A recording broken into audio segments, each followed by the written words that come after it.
মৃত্যু প্রাণী জীবনের অবিচ্ছেদ্য সত্য। কেউ তা অস্বীকার করতে পারে না। এই সত্য থেকে কেউই পালাতে পারে না।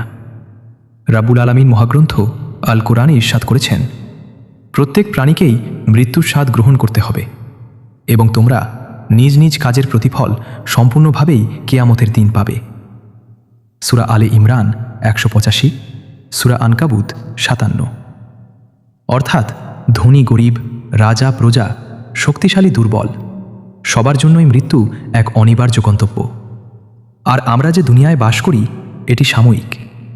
এখানে সুখ দুঃখ, হাসি কান্না, আশা হতাশা সবই অস্থায়ী।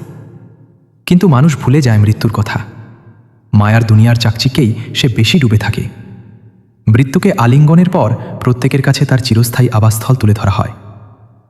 হাদিসে এসেছে, রাসূল সাল্লাল্লাহু আলাইহি ওয়াসাল্লাম বলেছেন, মারা যাওয়ার পর মৃত ব্যক্তির সামনে তার মূল বাসস্থানকে তুলে ধরা হবে। সে যদি জান্নাতি হয় তবে জান্নাতের বাসস্থান, আর যদি সে জাহান্নামী হয় তবে জাহান্নামের বাসস্থান। পরে বলা হবে, এই তোমার স্থান। অবশেষে আল্লাহ তাআলা তোমাকে কিয়ামতের দিন উত্থিত করবেন। তিরমিজি ১০৭২।